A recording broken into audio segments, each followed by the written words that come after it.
The rain came down like it had a grudge that night in Chicago, and Meredith Vance stood at the wrought iron gate of the Delacroix estate with a single suitcase in one hand and her other hand pressed flat against her belly, protecting a tiny life of only a few weeks, the last precious thing that still belonged to her. 27 years old, soaked to the bone, not $1 in her pocket. She watched the woman in the doorway lift her chin and speak the words that would follow her for months. You don't carry this family's name, and neither does whatever's growing inside you. Get off my property. They threw her out into the storm, a pregnant woman with nowhere to go, and they slept easy that night, certain of one simple thing. Her husband was dead, and dead men don't come back to ask questions. But they didn't know that for many months to come, as she safely carried that growing child inside her through the cold streets, fate was spinning a different wheel, because the husband they believed was dead was very much alive. What they'd done to that woman in the rain would come back to their door, and when it did, not one of them would be ready for who came knocking.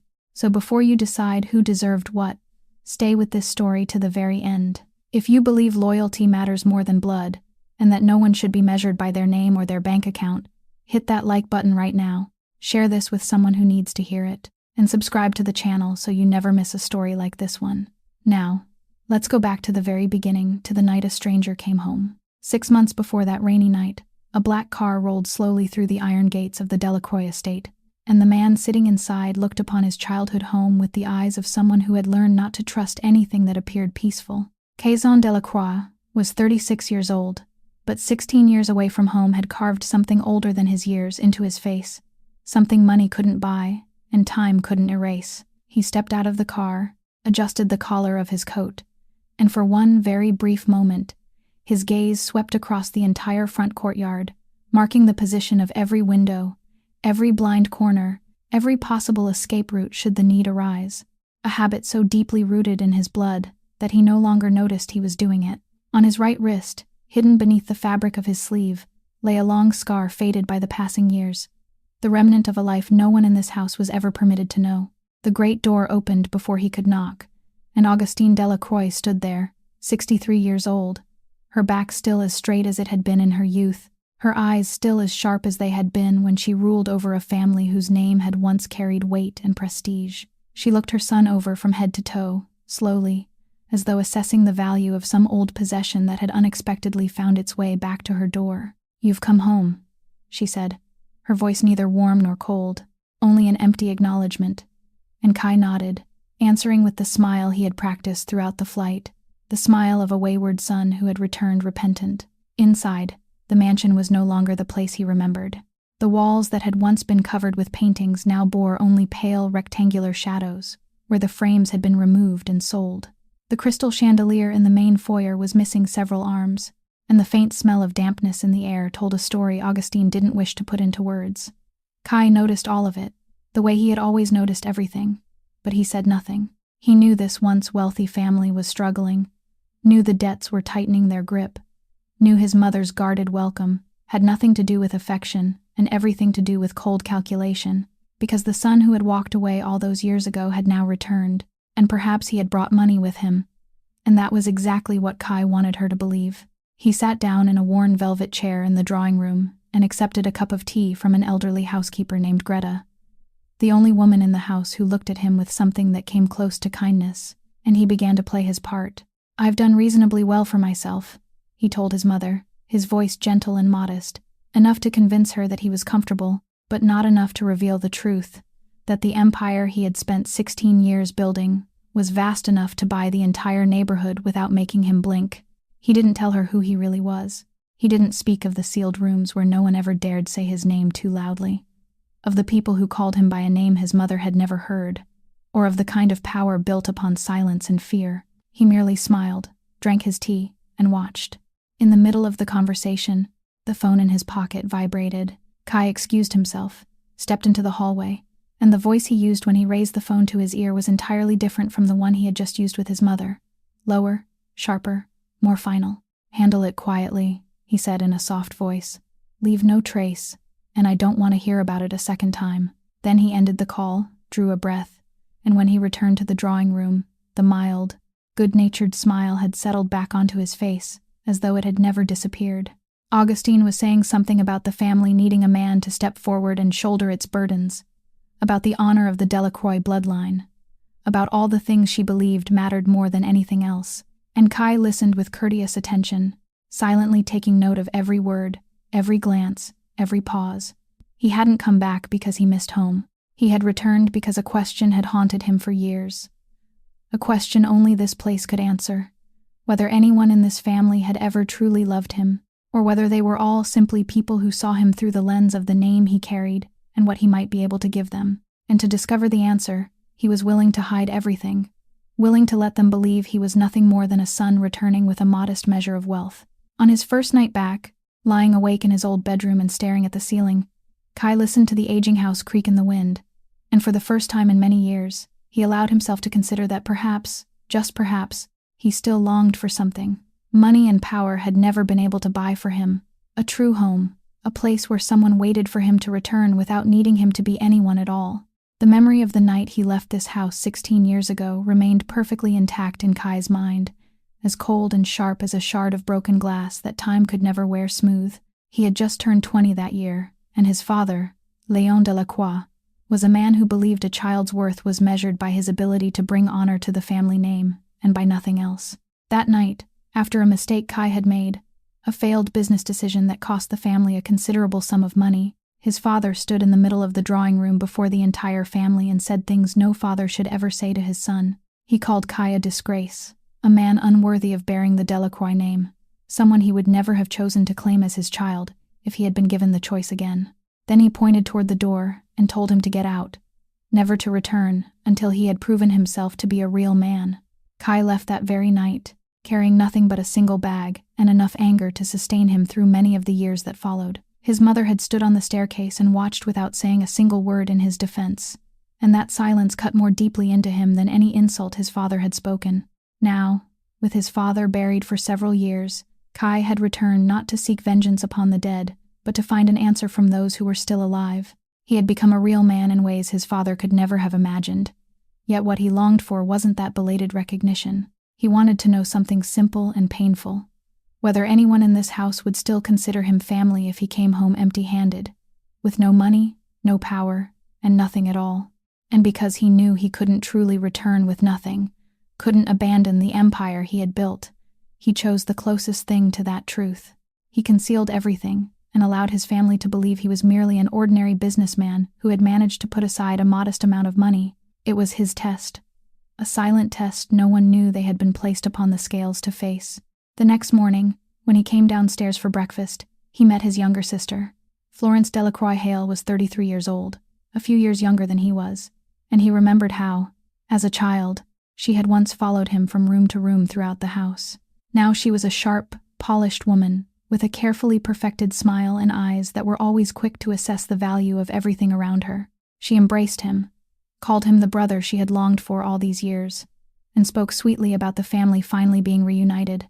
But Kai, whose eyes had been trained to read people, immediately sensed something that didn't fit in the way she looked at him, a calculation hidden beneath the surface of her affection. He noticed that her phone vibrated constantly throughout breakfast, noticed how she glanced at the screen before hurriedly turning it face down, noticed the brief tension that crossed her face each time it happened. He didn't ask, but he remembered. During their small talk, Florence skillfully steered the conversation toward money more than once, asking about his business with just enough concern to keep from appearing obvious, quietly probing to discover how deep her returning brother's pockets might be. Kai answered vaguely and modestly, exactly as the role he had chosen required, and he saw a flicker of disappointment pass through her eyes when he said things were merely going reasonably well. Augustine sat at the head of the table, watching her two children with the eyes of a mother accustomed to maintaining a delicate balance among competing schemes.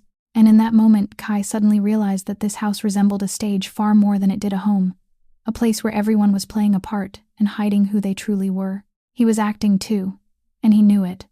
But unlike them, he was performing in search of something real, while they performed to conceal the truth. After breakfast, standing alone beside the window and looking out over the garden that hadn't been properly tended in a very long time, Kai allowed himself to sink into a thought he rarely permitted himself to entertain. For 16 years, he had possessed everything other people craved: money, power, and the fear of those around him. Yet there hadn't been a single night when he had truly felt that he belonged anywhere. He had learned to live without needing anyone, had built walls around himself so thick that nothing could pass through them. But somewhere deep inside him, the 20-year-old boy who had once been cast out of his home was still there, still quietly longing for a place to which he could return. And that was why, although reason told him this test would almost certainly bring him a bitter answer, he still couldn't stop himself from hoping, even just a little, that this time things would be different. In the days that followed, Kai began going out more often, partly to escape the suffocating atmosphere inside the mansion, and partly because he needed somewhere he could think without feeling the eyes of his mother and sister following him. He found a small cafe tucked beside an old stone church in the northern part of the city, a quiet place with worn wooden tables and the scent of roasted coffee mingling with the warm, buttery fragrance drifting from the kitchen in the back. It was there, on a gray morning beneath a heavy sky, that he met her. The woman standing behind the open kitchen counter had her sleeves rolled high and was kneading a mound of dough on a surface dusted thickly with flour, her movements so precise and practiced that Kai found himself unable to look away. The way she folded the dough over, pressed it down with the heel of her hand, turned it a quarter of the way around, then repeated the motion, steady as breathing. On the tray in front of her lay golden croissants fresh from the oven, and beside them was a batch of small fried pastries dusted with fine sugar that he heard one of the servers call beignets. Meredith Vance was 27 years old, her hair tied neatly back, her face untouched by makeup, yet carrying a quiet beauty that only revealed itself to those willing to look closely. But it wasn't her appearance that caught Kai's attention. It was something else, something only people who had lived with danger knew how to recognize in one another. He noticed how she always positioned herself where she could see the entrance, how her eyes lifted whenever someone walked into the cafe before returning to her work, how she chose to sit during her breaks in the deepest corner, with her back against the wall, never leaving herself turned toward open space. It was the habit of someone who had learned always to know the way out, the same habit Kai carried within himself, and he recognized it at once, the way a person recognizes a shared language in the middle of a crowd of strangers. He ordered a cup of black coffee and a beignet, then chose a table from which he could watch her without making his interest too obvious. When she brought the pastry to him, their eyes met for one brief moment, and in that moment, Kai felt something strange, a silent recognition, as though each of them could see through the disguise the other had chosen to wear. She didn't offer the polite smile the other servers gave, didn't ask cheerful questions or make unnecessary conversation. She simply set the plate down, gave him a slight nod, and walked away. Yet her silence wasn't cold. It carried a weight of its own, as though she were measuring him just as carefully as he was measuring her. Kai took a bite of the beignet and had to admit that it was good, crisp on the outside and soft within, sweet without being excessive, made by hands that knew exactly what they were doing. He returned to the cafe the next day, then the day after that, and each time he chose the same table, and each time she brought his pastry with that same quiet nod. They barely spoke, yet something wordless slowly began to form between them, woven from silences and fleeting glances. Kai noticed that she never spoke about herself, never mentioned family or the past, and when a regular customer asked where she came from, she only smiled vaguely and skillfully guided the conversation somewhere else. He understood that, understood it all too well, because he was doing the very same thing every day. One late afternoon, when the cafe was nearly empty, a cup fell and shattered in the kitchen with a sharp crash, and Kai saw her spin around in alarm, her entire body tightening into a defensive stance for the briefest instant before she regained control and bent down to gather the broken pieces as though nothing had happened. But he had seen it, and she knew he had seen it. For the first time, their eyes held each other longer than a moment, and within that look was an understanding that required no explanation, a silent acknowledgement that both of them were running from something neither wished to name. Kai didn't ask what she was afraid of. She didn't ask what he was hiding. They simply recognized each other. Two people wearing masks who somehow saw the real face beneath the other's disguise without either of them having to remove it. When he rose to leave that afternoon, she called after him with a simple sentence. "Keep your hands warm. It's cold outside." For reasons he couldn't explain, those ordinary words made Kai pause for a heartbeat at the doorway, because it had been a very long time since anyone had said something to him out of simple concern, without calculation, and without purpose. He nodded, thanked her, and stepped outside with a strange feeling beginning to stir softly inside his chest, a feeling he wasn't yet ready to name. Autumn came to Chicago with sudden bursts of rain, and one afternoon, Just as Kai was leaving the cafe, the sky opened without warning, sending sheets of water slanting across the pavement, which shimmered beneath the city lights. He saw Meredith standing beneath the cafe awning, clutching her canvas bag against her chest and studying the downpour as though calculating whether she should risk making a run for it. He pulled over at the curb, lowered the window, and told her he could drive her home. She hesitated, and he understood that hesitation. He knew that for someone who lived in a constant state of caution, climbing into the car of a man she barely knew wasn't an easy thing, so he didn't pressure her. He simply kept his gaze calm and waited. At last, she nodded, opened the door, and slipped inside. For the entire ride, she sat angled slightly toward the door, one hand resting close to the lock. But she had gotten into the car, and for her, that alone was something immense. They didn't say much. There was only the rain drumming against the roof and the steady rhythm of the windshield wipers. Yet the silence between them wasn't strained. It felt strangely warm. After that day, Kai began stopping by the cafe for reasons that had little to do with coffee. He noticed that the awning behind the kitchen leaked, rainwater dripping directly onto the place where Meredith usually stood to make pastries. And one morning he arrived carrying tools, climbed an old ladder, and repaired the damaged section himself. She stood below watching him, at first ready to stop him, then changing her mind, folding her arms against the doorframe as she observed the elegantly dressed man drive each nail with a concentration she hadn't expected. When he finished and climbed down, she handed him a plate of pastries and admitted that she had burned one corner of the batch because she had been too distracted watching him work. Kai only laughed, picked up the burnt pastry, and ate every bite without a word of complaint, telling her that the charred part was his favorite. She laughed then, a real laugh, brief and unexpected, as though even she were surprised to discover she still remembered how. The afternoons that followed became a habit for both of them. He fixed a door that always stuck. She learned to make his coffee exactly the way he liked it, and they sat together in the empty cafe while the city outside slowly lit up for the evening. Little by little, the silences between them began to fill with small stories, not stories about the past, but about simple things, about which kind of flour made the best pastries, about the places he had traveled without ever explaining why he had gone there. One evening, when the rain returned, they sat beside the window looking out at the street, and Meredith suddenly asked him a question she had carried inside for a long time. She asked what would happen if one day he disappeared, vanished without warning, the way people had entered her life before leaving and never coming back. Her voice was soft, but beneath it lay a fear that was painfully real, the fear of someone who had grown too accustomed to being left behind. Kai turned and looked at her for a long moment, and when he answered, his voice was slow and certain, each word placed with care. He told her that no matter what happened, no matter where she was, he would always find her. She studied him, searching his eyes for the emptiness of another hollow promise like so many she had heard before, but she didn't find it. She saw only a quiet certainty that made something inside her loosen and sink. She didn't answer right away. She simply turned back toward the rain, but the hand resting on the table was no longer clenched as tightly as before. Kai understood that for someone like her, allowing him this close meant crossing a vast distance through suspicion that had settled deep within her, and he treasured every step she permitted him to take. As for himself, he realized he was changing without ever meaning to. The man who had grown accustomed to needing no one, who had spent years living behind walls of his own making, now found himself waiting for the afternoon so he could sit in a little bakery, eat pastries that were sometimes burned at the edges, and listen to a woman hum softly when she thought no one was paying attention.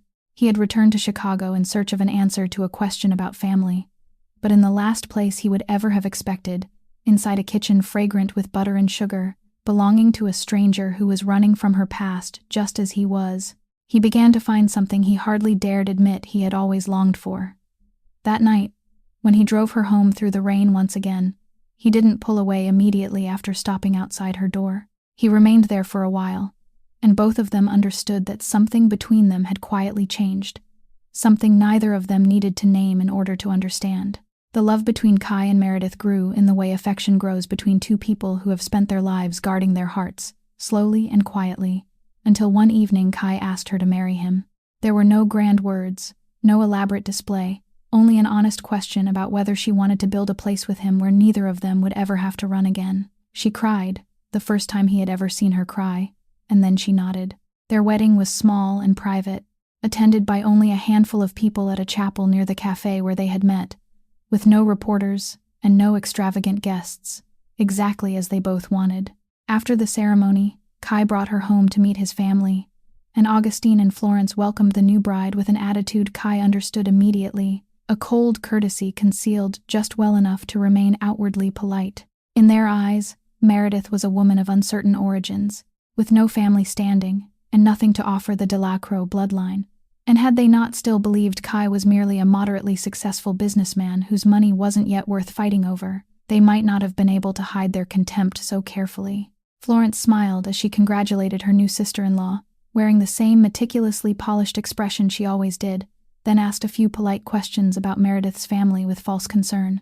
When Meredith answered vaguely and skillfully avoided the subject as she always did, Kai saw his sister's eyes narrow slightly with suspicion. Augustine was more civil, but also more distant, treating her daughter-in-law as though she were a guest who wouldn't be staying long. Kai allowed all of it to pass without comment because he knew this was still part of the test he was carrying out, and he wanted to see how his family would treat his wife when they believed there was nothing to gain from her. Meredith moved into the mansion with him, and although the atmosphere inside the house was anything but warm, she maintained her composure and dignity. She didn't beg for anyone's approval and simply lived quietly in her own way.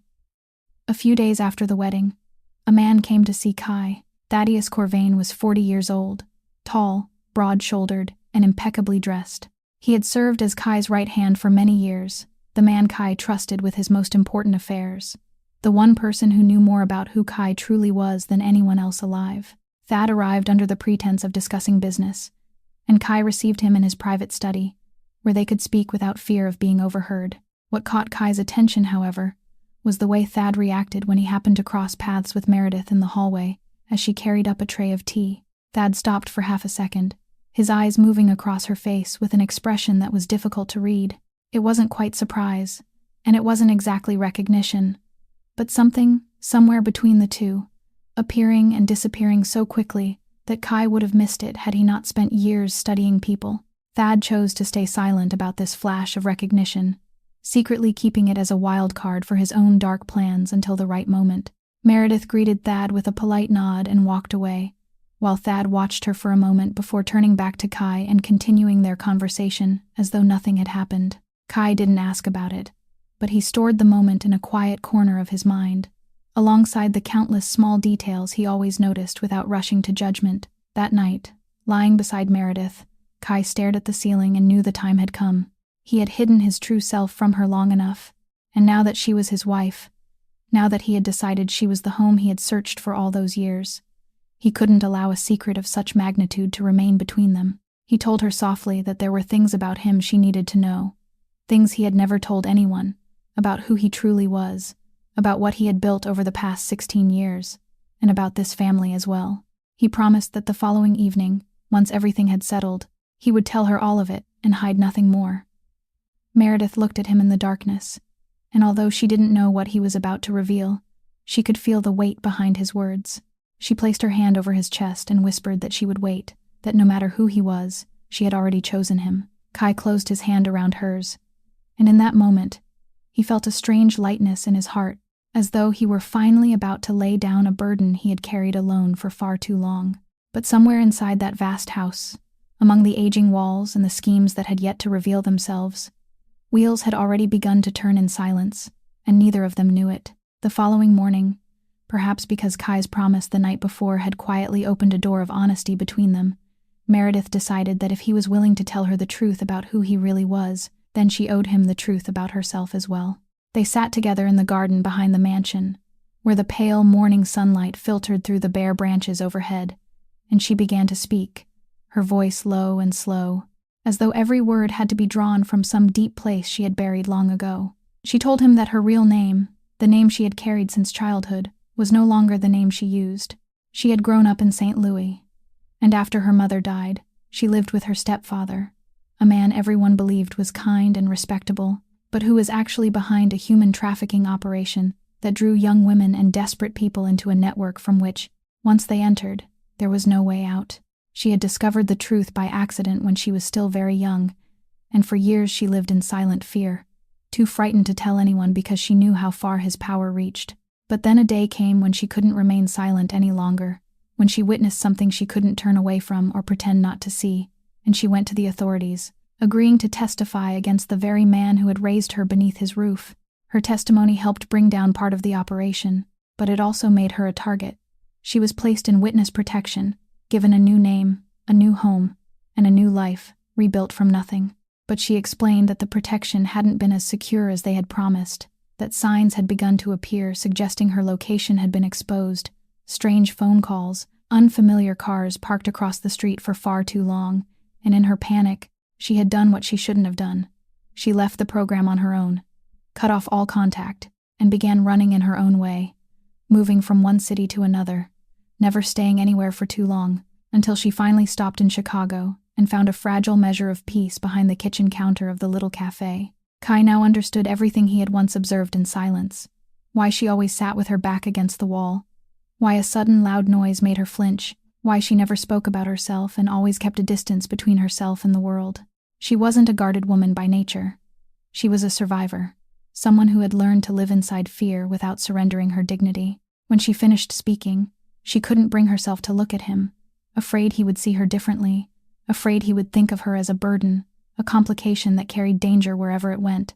But Kai didn't blame her, didn't question her as though she were being interrogated, and didn't look at her with pity.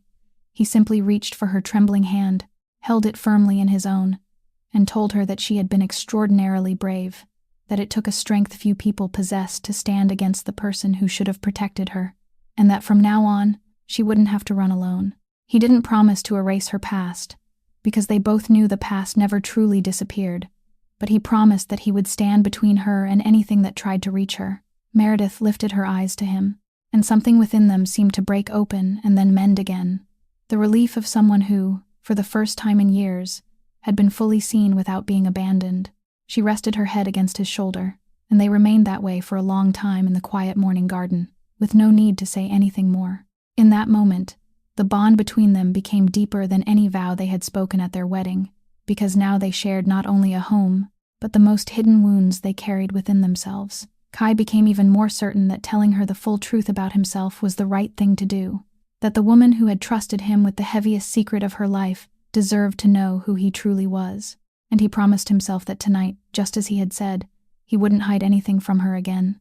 That evening, Kai decided he would reveal everything over a family dinner, not to boast, but because he felt the time had come for every mask to be removed at once, so that his wife would know who he truly was and his family would understand that the son they still looked down upon actually held a kind of power they couldn't begin to imagine. He asked Greta to prepare a proper meal, and when everyone sat down at the table, Augustine at the head, Florence beside her, Meredith next to him, with her hand resting discreetly over his beneath the table, Kai felt a strange sense of peace, as though after all these years he was finally about to live as his true self. The meal unfolded beneath the familiar veil of strained politeness.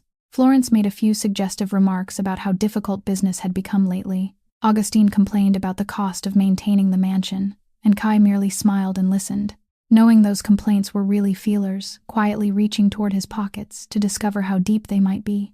He waited until the main course had been served, set down his knife and fork, and cleared his throat softly, preparing to say what he had kept hidden for so long.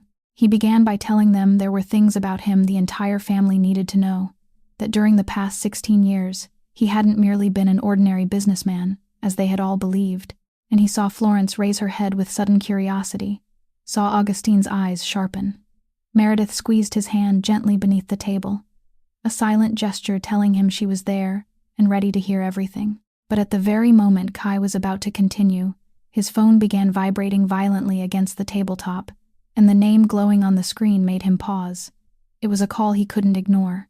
He excused himself, stepped into the hallway, and when he raised the phone to his ear, the voice on the other end spoke with urgency and tension, delivering terrible news. One of his most important facilities had just been attacked. The goods had been stolen, and worst of all, there were signs that whoever stood behind it knew every detail so thoroughly that it could only have come from someone on the inside, a traitor who had sold him out. Kai's face changed at once. The relaxed expression he had worn during the family dinner vanished without a trace, replaced by the cold, razor-sharp composure of the man he had kept hidden. He asked several brief, decisive questions, then ended the call and returned to the dining room. Everyone at the table looked at him, sensing that something serious had just happened. He told them an urgent matter required him to leave immediately, something that couldn't be delayed, and apologized for cutting the dinner short. Augustine frowned and asked what had happened, but Kai answered only that it was a business matter. Then he drew Meredith aside, took both her hands in his, and looked directly into her eyes. He told her how sorry he was to leave at that moment, just as he had been about to tell her everything, but promised that this was only something he had to finish dealing with, and that when he returned, there would be no more secrets between them. He said it slowly and with certainty, like a vow. When he came home, there would be nothing left to hide.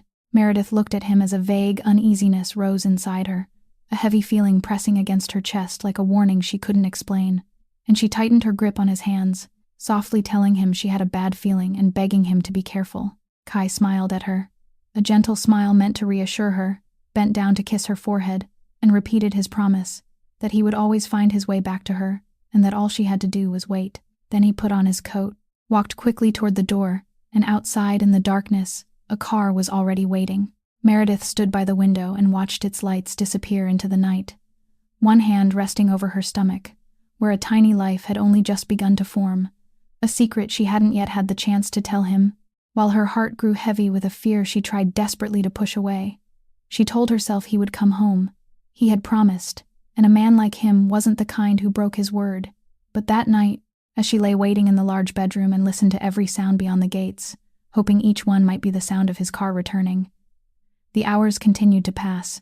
The door remained closed, and the uneasiness inside her grew stronger with every moment. The car carrying Kai sped through the darkness toward the lakeside harbor district, and along the way he called Thaddeus Corvain, the man he trusted above everyone else, telling him to come to the scene and help deal with the situation.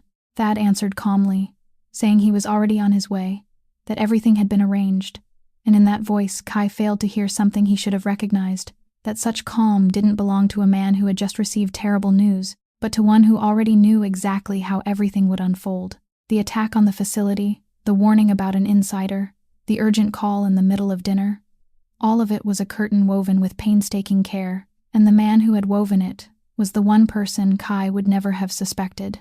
When his car reached a deserted stretch of road along the lake, where the city lights had fallen far behind and nothing remained but darkness and the black surface of the water, another vehicle suddenly surged out and blocked the way ahead. Everything happened very quickly. There was noise, confusion, and in that brief moment, Kai understood that he had been led into a trap, understood that the man who had betrayed him wasn't far away at all, but was the very person he had just called. He fought back, but the entire situation had been arranged so that he had no path of escape, and during the struggle at the water's edge, his head struck the concrete barrier with brutal force, a blow that sent the world before his eyes reeling before everything went black. His body lost its balance and fell, and the freezing lake water of that late autumn night swallowed him whole, the dark current closing over his head as his consciousness slipped away into an empty, unknowable void. On the shore, Thad stood watching until the surface of the water became still again, his face completely without emotion, then took out his phone and made a call, his voice cold as he reported that the job was done, that the boss was gone. From that moment on, in the eyes of everyone within Kai's underground world, the powerful kingpin was dead, and Thaddeus Corvain began quietly taking control of everything Kai had spent years building, piece by piece, so smoothly that no one had time to become suspicious. But the lake that night hadn't claimed Kai as completely as Thad believed. Thaddeus, determined to ensure the accident was irreversible, had his men transport Kai's body to a remote, desolate stretch of the Michigan shoreline to dump him far from any chance of discovery. It was there, among the reeds, that an elderly man who lived alone in a wooden cabin beside the lake happened to be pulling in his nets late that night. He dragged Kai onto the bank, a drenched and freezing stranger who was still barely breathing, and he did the only thing a decent man could do, taking him inside, warming him, and saving the faint life that still flickered within him.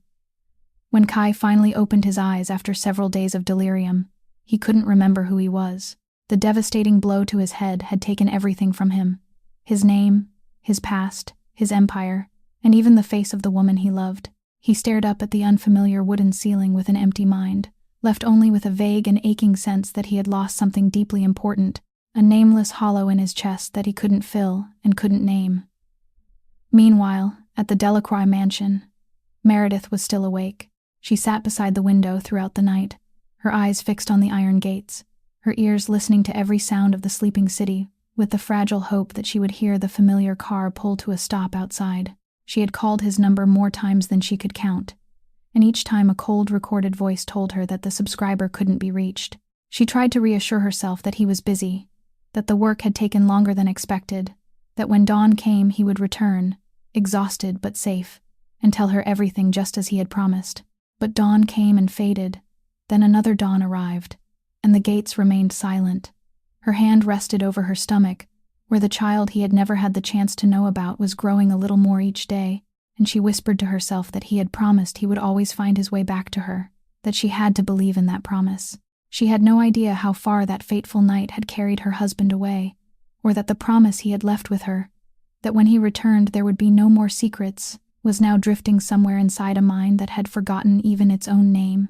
As the days dissolved into dark, freezing weeks, the absolute silence from Kai gradually hardened into a grim truth the entire mansion quietly accepted, though no one spoke it aloud. Augustine was the first to stop asking about her son, and the way she ceased mentioning his name said more than any declaration could have. People whispered that there had been an accident, that something terrible had happened to him during a shadowy business trip, and there was no body, no funeral, only an emptiness that she and Florence quietly filled with the conclusion most convenient to them, that Kai was dead. Yet the strange thing was that instead of grief, the atmosphere inside the house became stained with a different kind of tension, a hidden calculation beginning to rise as questions about property, the mansion, and whatever remained of the family legacy were brought to the table. It was at that very moment that Meredith discovered she was several weeks pregnant. She kept the knowledge close inside her like a small candle burning in the middle of a storm. The final piece of her missing husband, something she cherished more than her own life, but she couldn't conceal it forever. And when the truth came to light in that house, it wasn't received as joyful news, but as a threat. Florence was the first to understand what the pregnancy meant. With the cold, calculating eyes of someone who measured every gain and loss, she realized that if Meredith gave birth to a child carrying Delacroix blood, then that baby, and the woman who bore it, would become the lawful heirs, standing between Florence and everything she wanted to claim. Florence was trapped by massive gambling debts, all held by Thaddeus, who used this leverage to pressure her. She knew that while the family was currently broke, the ancient Delacroix estate was worth millions, and if she didn't remove the heir, she would lose everything to him. At the same time, Florence herself was drowning in debts she had kept hidden, figures that grew larger after every failed gamble, collection calls she always ended in haste, and now that the brother believed to possess money was gone, she needed to seize whatever she could to save herself from the pit she had dug with her own hands. The child inside Meredith stood in her way, and Florence decided to remove that obstacle through the filthiest means she could imagine. She began whispering poisonous words into her mother's ear, carefully wrapped in concern, planting doubts in Augustine's mind that the child might not be Kai's at all. She repeated again and again that Meredith was a woman of unknown origins who had appeared from nowhere, with no family and no clear past, and that no one could possibly know how a woman like that had lived before entering their home. She invented vague details, insinuations that Meredith had once been involved with another man, questions that sounded casual but were sharp enough to drip poison into the heart of a mother already burdened by prejudice. Augustine, embittered by the loss of her son and consumed by her lifelong obsession with family honor and the purity of the bloodline, allowed those words to take root and gradually came to believe that the grandchild Meredith carried might have no connection to the Delacroix family at all. Meredith sensed the change in the way the two women looked at her, the colder, more searching glances, the veiled remarks sharp as knives hidden beneath velvet, the heavy silences that fell whenever she entered a room. She understood that the fragile wall of politeness that had once separated her from their true hostility was crumbling day by day. And now that Kai was no longer there to protect her, she stood alone on ground that had never truly belonged to her. She tried to preserve her dignity, tried not to argue, tried to believe that everything would eventually pass, that perhaps Kai was still alive somewhere and would return to clear her name. But inside that cold house, she could feel something drawing near, a storm gathering along the horizon, and the instinct for survival, sharpened by years of running, warned her that she was about to be cast out once again with nowhere to turn. Night after night, she lay with her arms around her stomach and whispered to her unborn child that no matter what happened, Mama would protect you. And deep within her, An old fear she had thought she had left behind began to return, quiet and freezing, warning her that the few peaceful days she had finally been given were about to shatter. The storm Meredith had sensed finally broke on a late autumn evening, when rain lashed the city in violent waves and the wind howled through the cracks around the mansion's windows like the lament of the old house itself. Augustine summoned her to the grand drawing room, and when Meredith entered, she found Florence already standing there, with her arms folded, a faint smile resting on her lips, the kind of smile Meredith had learned to recognize, the smile of someone who believed she had won. Augustine didn't waste time with pretense. In a voice so cold and composed that it was more frightening than rage, she declared that the time had come for everything to be made clear, that this house and everything belonging to the Delacroix bloodline had no place for an outsider of uncertain origins carrying a child no one could be sure belonged to anyone in the family. She said Meredith had never truly been part of this family, that she had arrived with nothing and would now leave exactly as she had come. Florence joined in, hurling cruel accusations that Meredith had taken advantage of a man who was no longer alive in order to cling to things that had never belonged to her, and within every word she spoke was the contempt of someone hiding her own guilt by placing it all upon another person's shoulders. Meredith stood in silence and listened, one hand moving instinctively over her stomach to shield the life within her, and what was remarkable was that she didn't shed a single tear or utter one word of pleading. She had once stood before people powerful enough to destroy her life and had survived, so she understood that begging these women would be no different from asking mercy from stone. She simply looked at them with a strange stillness, the gaze of someone who had seen all the way to the bottom of their cowardice and had nothing left to lose. Then she did something that brought the entire room to a halt. She reached up, removed the wedding ring from her finger, the ring Kai had placed there, and set it on the wooden table beside the house keys, gently but with finality. She told them that if these things were what allowed them to sleep peacefully, if a few possessions and a roof over their heads were all they wanted so desperately that they were willing to trample a pregnant woman beneath their feet, then they could keep them. She didn't need any of it to prove who she was. Her voice didn't tremble or rise. It remained so calm that for one brief moment Augustine had to turn her face away before recovering her hard expression. Meredith turned and walked out of the drawing room, and no one tried to stop her. In the hallway leading to the front door, Greta waited in the shadows, the elderly housekeeper who had witnessed everything and had been powerless to prevent it. With shaking hands, she pressed a small bundle of money she had saved into Meredith's palm, tears streaming down her lined face as she choked out that the young master would never have wanted this to happen, that he had truly loved her, and that she was sorry she was too insignificant to protect her. Meredith took the older woman's hand and squeezed it tightly for a moment, thanking her more with her eyes than with words because her throat had closed around the only kindness left in that cold house. Then she pulled the collar of her coat higher, clutched the small bag containing the few belongings that truly belonged to her, and stepped out into the rain. The freezing water soaked through the thin fabric almost at once, and the wind struck her face with a biting sting, but she continued down the road leading away from the iron gates, one step at a time, her back straight and her head unbowed. She didn't turn to look at the house that had rejected her, and she didn't allow them to witness even the smallest sign of weakness. Behind her, the yellow light spilling from the mansion's windows blurred and faded into the rain, while ahead lay a vast, dark city with nowhere waiting to receive her.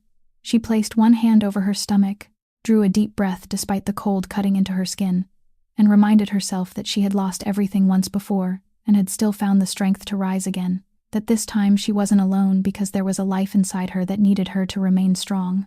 In the darkness, wind, and rain of that night, the woman cast out through the gates of her husband's home walked on alone, carrying within her the final living trace of the man the entire world believed was dead, never knowing that fate still had unwritten chapters waiting for her. On her first night beyond the gates of the Delacroix estate, Meredith found her way to a women's shelter in an old neighborhood on the south side of the city, a cramped place where narrow cots stood close together and the smell of disinfectant mingled with dampness, but at least there was a roof over her head and a window to keep out the wind and rain. She lay on the narrow bed that night, listening to the breathing of the unfamiliar women around her who had fallen into hardships much like her own. And she didn't allow herself to cry, not because she felt no pain, but because she knew tears were a luxury she couldn't afford, that if she let herself collapse even once, she might never find the strength to stand again. She rose early the next morning, and instead of sitting there and feeding upon her humiliation, she began to make plans. She counted the small amount of money Greta had pressed into her hands, along with the little she still had saved, and she understood that it would disappear quickly unless she found a way to support herself. And now it wasn't only herself she had to think about. She placed a hand over her stomach, where the small life inside her was growing a little more each day. And in the noisy common room of the shelter, she whispered to her child that no matter what she had to do, the baby would never go hungry. That Mama promised. That promise became the anchor that held her steady in the storm, a purpose she could cling to after everything else had been taken from her. She thought about the only things she still possessed, her 2 hands and the craft she had learned over the years, the work that had once given her a fragile sense of peace behind the kitchen counter of the cafe where she had met Kai. She decided to return to making pastries.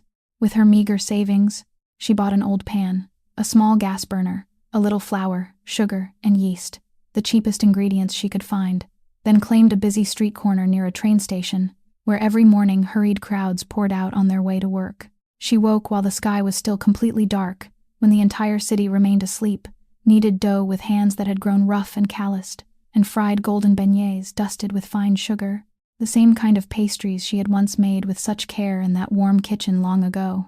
The rich scent of butter and sugar drifted through the cold morning air, and little by little, people began to stop. A laborer bought one on his way to work.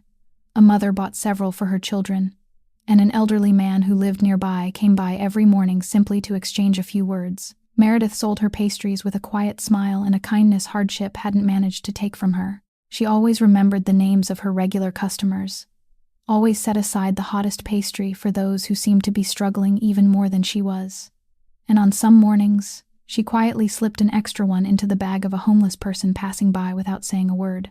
It was during those most desperate days that her dignity shone most clearly, because she understood better than anyone what it felt like to have the entire world turn its back on you, and she refused to become one of those who trampled others when they were already weak. Her life became a succession of endlessly long days, standing beside the hot pan for hours, even when her back ached and her feet swelled from the pregnancy, counting every last coin at the end of the day, then returning each evening to the cheap room she had managed to rent after leaving the shelter. A tiny attic with a low, sloping ceiling and a single window overlooking an alley. But it belonged to her, a place where she could lock the door and feel safe. She arranged that little corner neatly, spread out an old blanket, gathered a few modest belongings, and every night she sat beside the window, gently stroking her growing stomach as she murmured to her child about all kinds of things, about how many pastries she had sold that day, about the kind people she had met, about a future she still tried to imagine even though she had no idea what it would look like. She told the baby about its father, in the gentlest words she could find, about a man who had once promised that he would always find his way home, and although the wound inside her still throbbed whenever she thought of him, she never allowed bitterness to enter her voice, because she didn't want her child to grow up carrying resentment in its heart. There were nights when she lay awake listening to rain tapping against the metal roof, while loneliness rose inside her like the tide. But even in her weakest moments, she refused to let herself fall. Her own life had taught her that a person could lose a home, a name, money, and even the people they loved.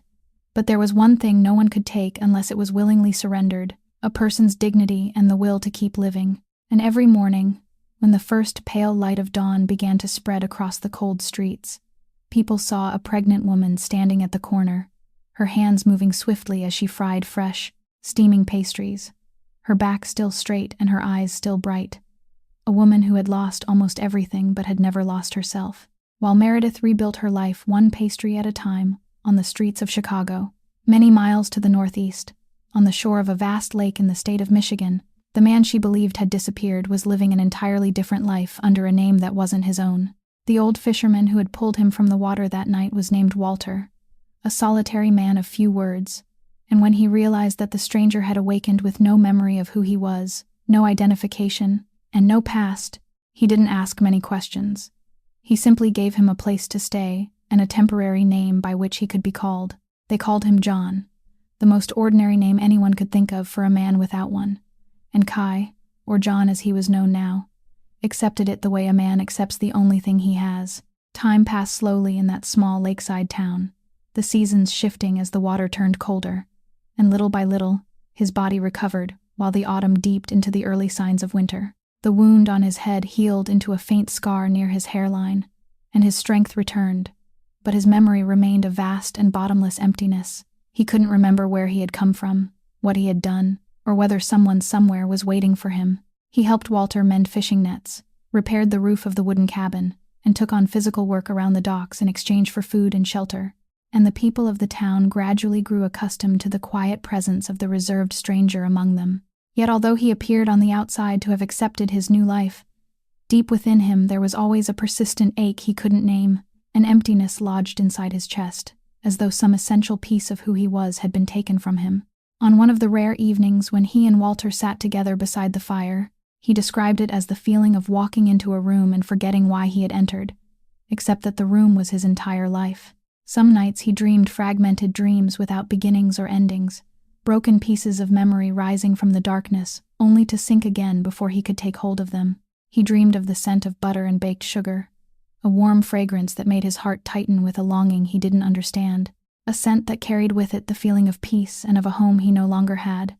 He dreamed of a woman's hands kneading dough, her fingers quick and skillful, though he could never see her face. He dreamed of rain tapping against the roof of a car, and the feeling of a warm silence beside him. And there was one image that returned more often than all the others, the image of a ring, and words he seemed to have spoken once with all the sincerity in his heart, a promise that he would always find his way back, though he couldn't remember whom he had promised or what the promise had truly meant.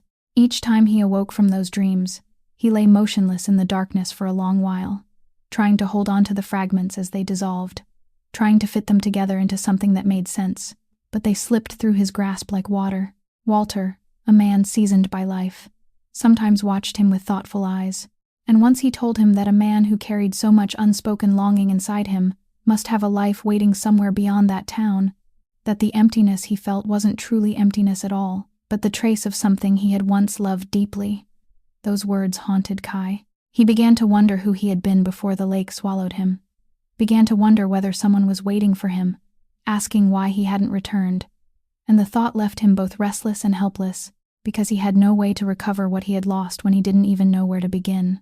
He kept in his coat pocket the only object that had survived that fateful night, something Walter had found on him when he pulled him from the shore, and whenever the ache became too much to bear, he took it out and turned it slowly in his palm, as though that small object might hold the key to the door locked tightly inside his mind.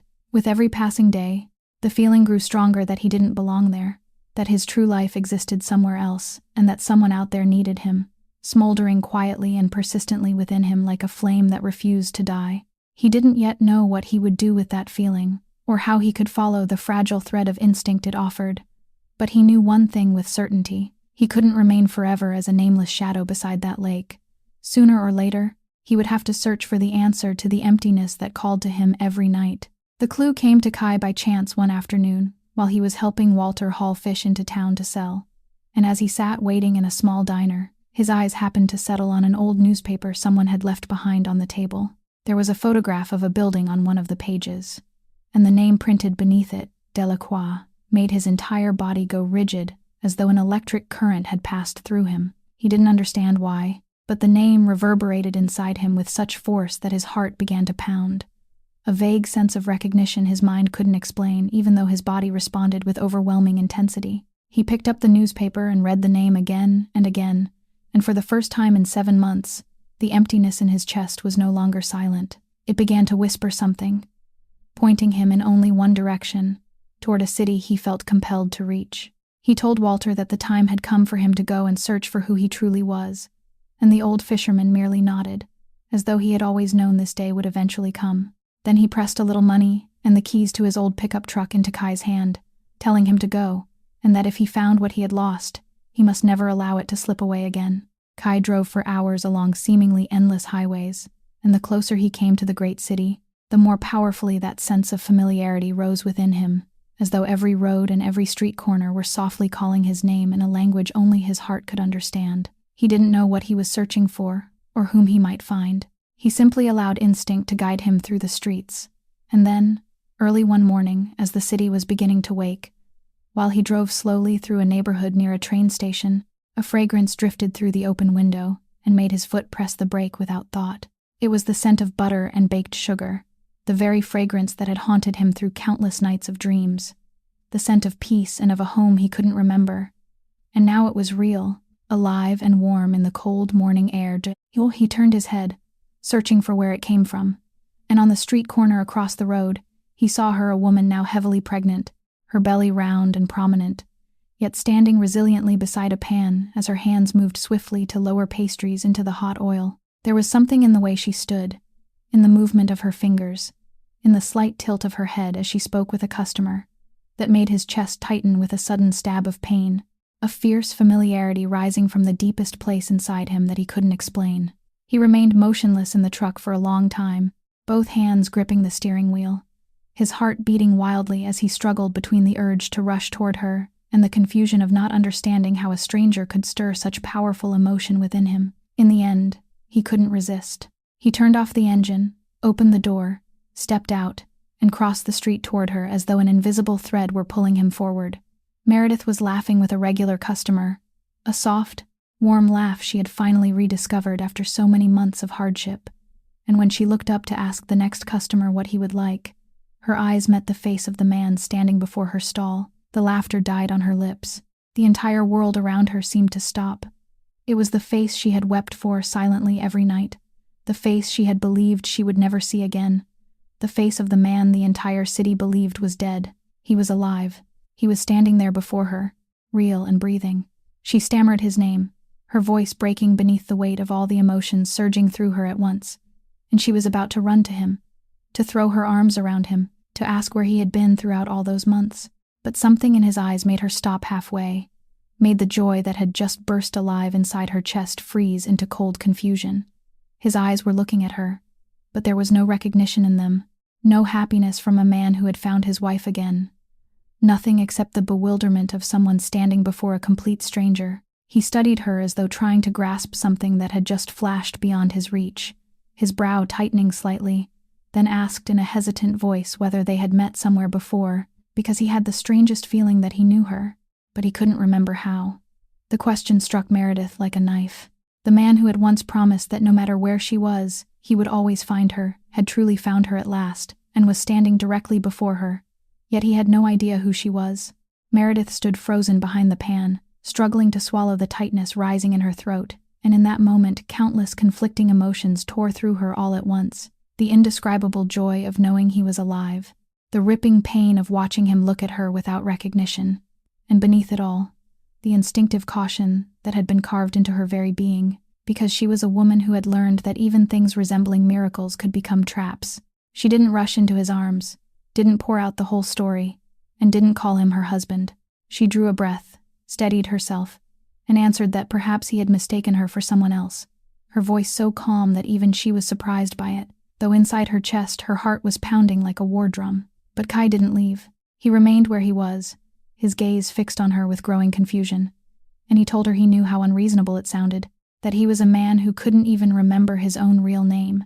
Yet standing before her awakened something in him so powerful that he couldn't ignore it, a feeling that she belonged to the emptiness that had been hollowing him out for all these months. He asked for a few minutes of her time, only to talk, and perhaps because she couldn't bear to let him walk out of her life again under any circumstances, Meredith reluctantly agreed. She closed her stall early, and they found a park bench nearby, sitting with a careful space between them, two strangers who weren't strangers at all. Kai told her about the past 7 months in a hesitant voice, about the lake, the old fisherman who had saved him, the temporary name people had given him, the emptiness in his memory, and the flickering dreams that returned again and again. And when he spoke of those dreams, Meredith trembled softly, because he described the very scent of butter and baked sugar that had led him to her, described the hands of a faceless woman kneading dough, described rain striking the roof of a car and the warmth of a silence shared beside someone. She listened with her hands clenched tightly around the edge of her coat, understanding that the fragments inside his mind were pieces of their life together, the memories she had held close every night now drifting loose and scattered through his thoughts. Beyond his ability to fit them back together, a fierce struggle unfolded within her. One part of her wanted to take his hand and tell him everything, that she was the woman from his dreams, that the child inside her was his. But another part, the part that had been hurt and betrayed too many times, held her back. She didn't know why he had lost his memory, didn't know what had truly happened that night, didn't know whether someone was using him or watching him, and above all, she had to think of the life growing inside her, the life she had sworn to protect at any cost. So she kept the truth to herself, cautiously and painfully, revealing only enough to keep him from walking away. As they spoke, the wind shifted and carried the scorched scent of a batch of pastries burning somewhere in a nearby restaurant. And Kai suddenly went still, his hand tightening around the edge of the bench, his eyes growing distant, as though a door had just opened somewhere inside his mind. He murmured that the smell, the scent of burned pastry, reminded him of something, of warmth and something almost funny, of someone's laughter. But then the door slammed shut again, and he shook his head helplessly. Meredith remembered perfectly the afternoon she had burned a batch, because she had been too busy watching him repair the roof. Remembered how he had eaten the entire scorched pastry without a single complaint, and she had to turn her face away so he wouldn't see the tears blurring her eyes. Then Kai's gaze drifted to her hand and to the thin chain around her neck, where a wedding ring hung at the end, the one ring she hadn't left behind on the table the night she was cast out, the final treasure she had kept close against her heart. He studied the ring intently, and once again his face tightened with the effort to remember, because the image of a ring was something else that returned repeatedly in his dreams, tied to a promise he couldn't recall making or to whom he had given it. He asked her about the ring, his voice soft and trembling in a way that seemed strange even to him, and Meredith answered only that it was a keepsake from someone very important to her, someone she had once believed she had lost forever. They sat together in silence in the morning park, an entire ocean of unspoken truths between them, and within that silence, a fragile thread was slowly being tied again.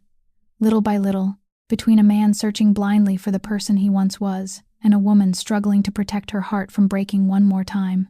In the days that followed, Kai couldn't bring himself to leave the city, and he couldn't bring himself to leave her. He returned to that street corner every morning, bought pastries, stood there talking quietly with her, and little by little, Meredith loosened the walls of her caution enough to allow him to walk her home, to wander the streets with her when she had finished selling for the day. Every moment beside her stirred the fragments of memory inside him more violently, as though her presence were the key slowly turning in a door that had long been locked inside his mind.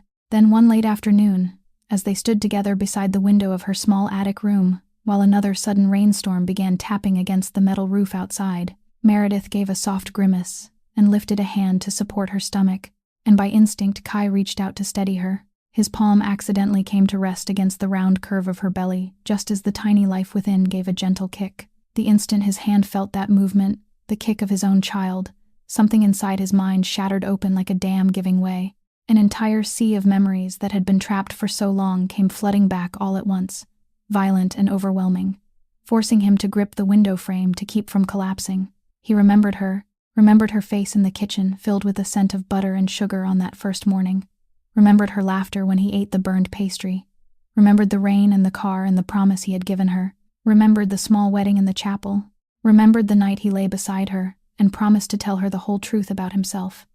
He remembered her name, Meredith, and he remembered his own, Caison de la Croix. He remembered who he was, what he possessed, and everything he had built. And then, colder and more horrifying than all the rest, he remembered that fateful night, the phone call during dinner, the dark road beside the lake, the vehicle that had surged out to block his path, and the face of the man who had led him into the trap, the face of the person he had trusted most, Thaddeus Corvain. The memory of that betrayal struck him so hard that the blood in his veins seemed to turn to ice, because now he understood everything. The attack on the facility had been nothing more than a performance. The traitor he had rushed out to find was the very man who had orchestrated the entire deception, and the man Kai had regarded as a brother had cast him into the freezing lake and stolen everything he possessed. Kai stood there trembling, his vision blurred, and when he turned to Meredith, his eyes were entirely different. The bewilderment of a stranger was gone, replaced by the shattered recognition of a man who had just recovered his whole life. He called her name, this time with full recognition and unbearable remorse, then pulled her and the child inside her into his arms, holding them tightly, as though afraid they might vanish again. He stumbled over his apologies, begging forgiveness for failing to keep his promise to return, for leaving her to carry everything alone, for all she had endured during those long months, suffering he could only dimly imagine. Meredith, who had held back her tears for so long, could no longer remain strong. She broke down in his arms, and the tears of countless lonely nights, of rejection and pain, of overwhelming joy at finding him again, all came pouring out at once. Between sobs, she told him about the rainy night she had been driven beyond the gates of his home, about the accusation that the child wasn't his, about the months she had spent homeless before rebuilding her life with nothing but her own hands. Every word she spoke cut into Kai's heart like a blade, and inside his chest he felt a cold fury beginning to coil. Not the loud and explosive anger of a man who had lost control, but the silent and deadly rage of someone betrayed beyond all measure.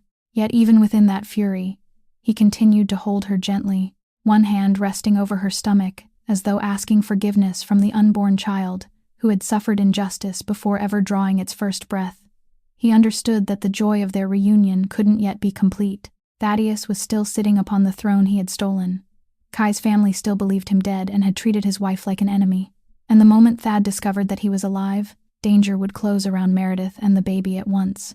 Kai pressed his forehead against hers and whispered that he had come back, that this time he wasn't going anywhere. But he also told her with complete seriousness that they had to be very careful, that there was still much he needed to do to reclaim justice for her, for their child, and for himself. Beyond the window, the rain continued to fall. But this time, inside that warm little attic, two wounded people had finally found each other again, and held in one another's arms, they prepared themselves for the final storm waiting ahead.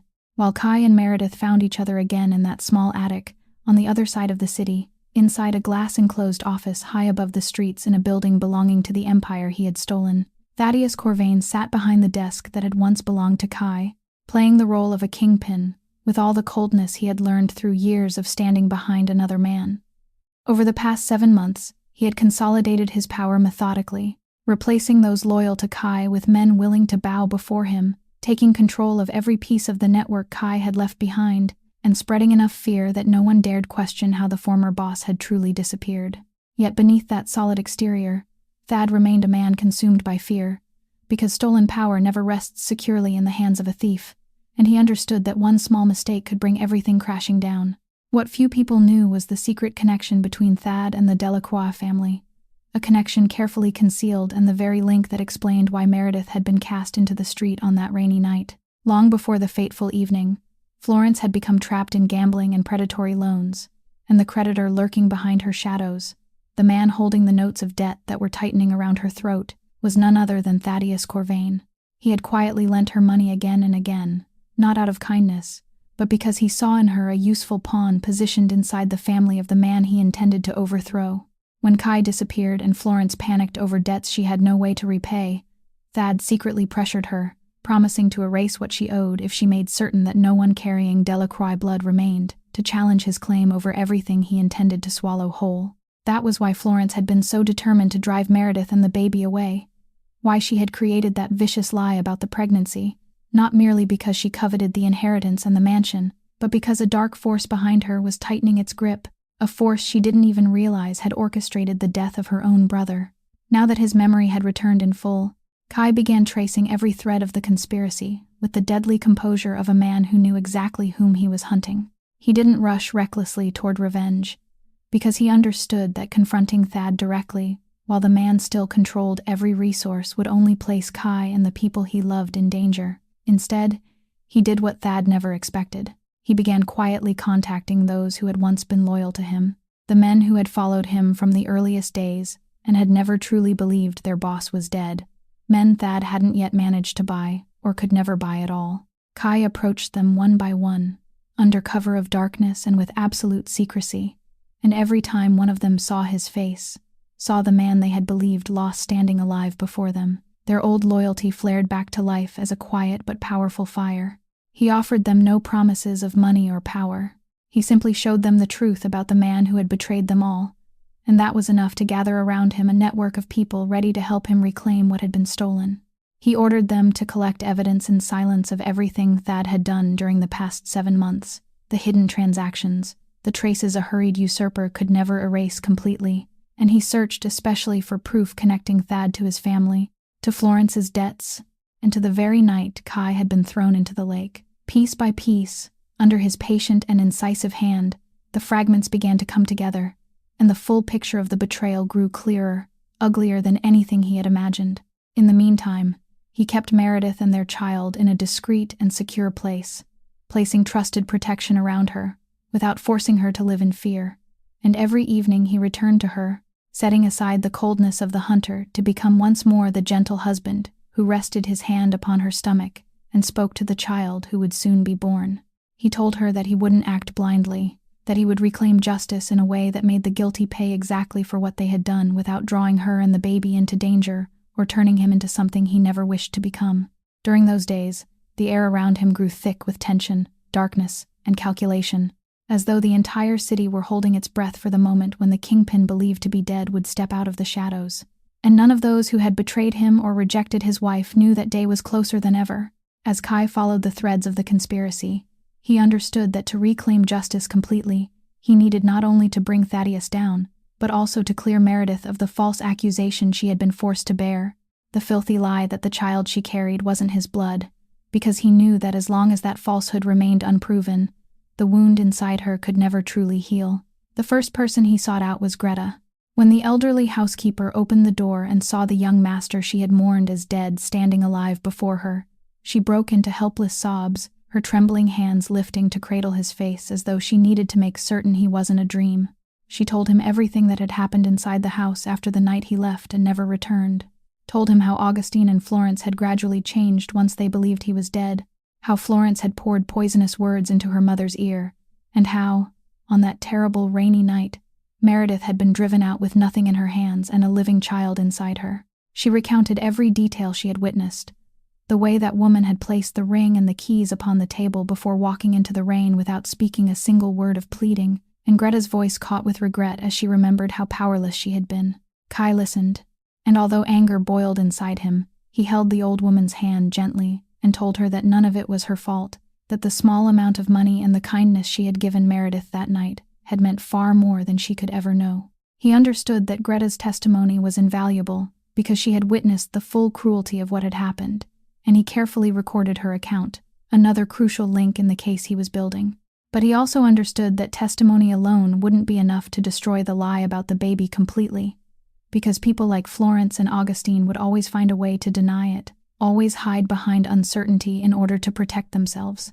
He needed something they couldn't dispute, a cold scientific truth no manipulation could overturn. He discussed it with Meredith, and although she told him she didn't need to prove anything to the people who had rejected her, that she knew exactly whose child she carried and that was enough for her, Kai gently persuaded her that this wasn't about satisfying anyone in that house.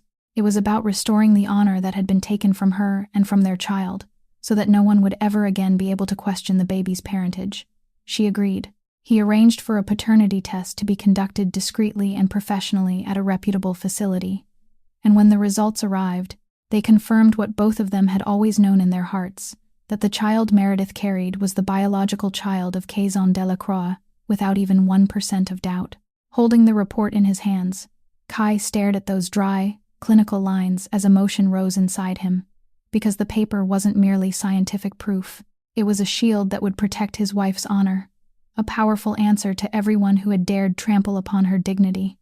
He handed the results to Meredith, and when she read them, although she had already known what they would say, she still couldn't hold back her tears, not because she needed proof, but because for the first time since that rainy night, she felt that the injustice done to her had finally received a clear answer. Kai now held two powerful weapons, Greta's testimony about the family's cruelty and the paternity evidence that destroyed the slander, and beside them lay the growing collection of evidence against Thaddeus that his loyal network had patiently gathered over the preceding weeks. He spread everything before him like a chessboard nearing its final move, every piece now in its proper place, every step calculated with care. He knew the moment he had been waiting for was close, the moment when he would step out of the shadows to confront the man who had betrayed him and the people who had rejected his wife. But he also reminded himself that he would do it as a man reclaiming justice, not as someone consumed by bloodthirsty revenge, that he would force the guilty to face the consequences of their own actions through truth and through the law, not with bloodied hands before innocent eyes. That night, he sat beside Meredith for a long time, the test results resting on the table between them like a promise given form, and he told her softly that tomorrow everything would begin to change, that the time had come to return to her everything that had been taken away. The day Kai chose to step out of the shadows arrived on a cold, clear morning, and he had arranged everything with the precision of a man who allowed no room for error. Instead of staging a bloody ambush like the one Thaddeus had used against him, Kai chose a path the traitor had never anticipated, the path of truth and the law. Over the preceding weeks, his network of loyal men had quietly copied and delivered to federal authorities the complete record of Thad's crimes, the evidence of illegal transactions, and everything he had done to seize control, all of it organized carefully and made impossible to deny. Kai had calculated matters so that by the time Thad understood what was happening, it would already be too late. That morning, while Thaddeus sat inside his glass-walled office, confident that the empire rested securely in his hands, the door swung open, and the man he had thrown into the lake 7 months earlier walked in, alive and so calm that the sight of him was terrifying. Thad's face drained of color, as though he had seen a ghost, and for one suspended moment he couldn't speak, all the confidence of a usurper dissolving beneath the gaze of the man he had believed he had eliminated forever. Kai didn't shout, didn't threaten him, and didn't need to draw any weapon. He simply stepped forward, placed a stack of documents on the desk before Thad, and in a voice so low it was almost gentle, told him that every source of support had been cut away, that the men he believed were still serving him had already turned their backs, and that at that very moment, federal agents were waiting outside the building with enough evidence to take him into custody. That composure, that quiet voice, was more frightening than any outburst of rage, because it showed that Kai already held everything firmly in his hands and had no need for violence to prove his power. Thad tried to fight back with words, tried to bargain, tried to threaten, but none of it mattered, and when the agents entered, placed him in handcuffs, and led him away, Kai only watched in silence, without triumph, carrying only the calm of a man who had finally restored everything to its proper place. The man who had betrayed him, stolen his life, and driven his wife and child into misery would now pay not with blood, but through the exposure of his own crimes beneath the light of justice. Once Thad had been dealt with, Kai returned to the Delacroix mansion, the house he had left on that fateful night. Augustine and Florence were in the drawing room when he entered, and their reaction upon seeing him was one of absolute shock. Both faces turned white as though every drop of blood had vanished from them, because they were looking at the son and brother they had believed dead, the man whose death they had used to justify everything they had done to his wife. Florence stammered, desperately searching for words of explanation, while Augustine rose unsteadily, both hands gripping the back of a chair to keep herself from collapsing. Kai didn't yell, didn't smash anything, and didn't pour out curses. He stood in the middle of that room, and, in the same calm, deep voice that had made Thaddeus tremble, told them that he knew everything. He knew they had driven his pregnant wife into the rain without a penny to her name, and he knew they had invented a cowardly lie about his child. He placed the paternity test results on the table and allowed them to speak the truth they had deliberately denied, then looked directly into his mother's eyes as he told her that the baby they had rejected was her own grandchild, the Delacroix blood she had spent her entire life claiming to worship. Silence settled over the room, so heavy it seemed to suffocate the air. Kai continued, never raising his voice, maintaining that same cold composure as he told them he wouldn't use violence against his own blood, that he wasn't the kind of man who vented his anger upon those weaker than himself. But from that moment forward, they would never again be allowed into his life or into the lives of his wife and child. He told them he would still provide his mother with enough money to live, because whatever else she had done, she was still the woman who had given birth to him, but that was all they could expect. And the mansion, along with everything remaining of the family legacy, would now be decided according to his will. Florence burst into tears, the tears of someone who had just lost everything, and finally realized that the conspiracy she had helped serve had collapsed completely. While Augustine remained standing there, seeming to age before his eyes, unable for the first time in her life to find a single word in reply, Kai turned his back and walked out of the room, leaving the two women behind amid the ruin they had created with their own hands, and stepped into the sunlight, where Meredith was waiting for him, carrying with him the relief of a man who had finally restored justice to the people he loved without losing himself in the process. A few weeks after justice had been restored, as the Chicago winter slowly began to yield to the first rays of sunlight from a new beginning, Meredith gave birth to a baby girl. They named her Noelle, a name that evoked light and hope, and when Kai held that tiny child in his arms for the first time, he, the man who had once ruled an entire underground empire and made countless people tremble in fear, wept like a child. The small, pink newborn wrapped her tiny hand around his finger, and in that moment, all the loss, all the pain, all the months spent wandering, and all the wounds carried by both of them seemed to melt away, replaced by a love so pure and complete that no words could ever fully describe it. Meredith watched her husband holding their daughter, and she understood that the promise he had made long ago had finally come true, that he had found his way back to her even after forgetting who he was. Little Noelle became a miraculous bond between them, healing what had once seemed impossible to heal. Not long afterward, Augustine and Florence came to see them. They no longer carried the proud and cold demeanor of the women who had once stood at the doorway and cast a pregnant woman into the rain, but appeared instead as two worn and humbled people burdened by belated remorse. Augustine stood before her son and daughter-in-law, the old arrogance gone from her eyes, and in a trembling voice, she confessed that she no longer recognized herself, that she couldn't understand what she had become to have treated an innocent woman with such cruelty. She said her obsession with honor and bloodlines had blinded her and transformed her into someone she now despised whenever she looked back. Kai listened to his mother, and when he answered, his voice no longer carried the coldness it had on the day he confronted her. It had softened, but his words remained honest and profound. He told her not to blame circumstances, not to blame fear or the honor of the family name, because every person must take responsibility for the choices they make, and the first step toward true redemption is having the courage to admit what one has done, instead of searching for an excuse behind which to hide. Augustine lowered her head, and for the first time, she didn't try to defend herself. She simply nodded and accepted the truth. Meredith, who had more reason than anyone to remain resentful, chose another path. She didn't forget what she had endured, but she understood that holding on to hatred would only imprison her own heart, and she didn't want her daughter to grow up in a family divided by bitterness. She didn't rush to offer easy forgiveness, but she left a door open, allowing Noelle's grandmother the chance to become a better person over time, through actions rather than words. And it was Meredith's quiet compassion, the compassion of a woman who had been trampled upon yet had never lost her humanity, that taught the entire Delacroix family a lesson all their wealth and prestige had never been able to teach them, that a person's true worth doesn't lie in the blood they carry or the fortune they possess, but in the way they treat others, especially those who are most vulnerable, those who have nothing to offer them in return. As for Kai, he made a decision he once could never have imagined. He chose to leave the underground world behind, that world of power and darkness that had nearly taken from him everything he held most precious.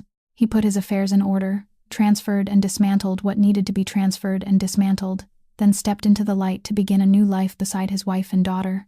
The first thing he did was open a small bakery with Meredith in the very city where they had met, not because they needed money, but because that was where their love had begun, amid the fragrance of butter and baked sugar, among pastries that were sometimes burned at the edges.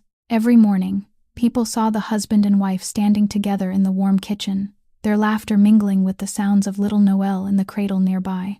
And the man who had once been a powerful boss now found the greatest happiness of his life in the simple things he had longed for through all those years but had never dared to name: a true home, a place where someone waited for him to return without needing him to be anyone at all. The man who had once been driven from his home had returned, not to seek revenge, but to finally find the place where he truly belonged. The story of Kai and Meredith reminds us that there will be moments in life when we are rejected, treated unfairly, or judged by shallow things such as status, money, or background.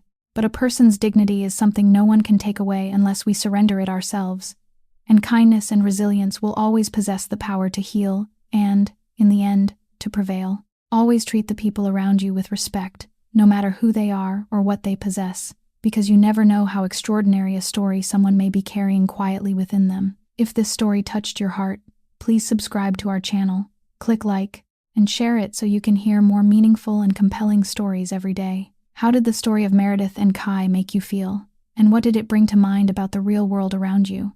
About the people we meet without ever truly knowing the whole story of their lives?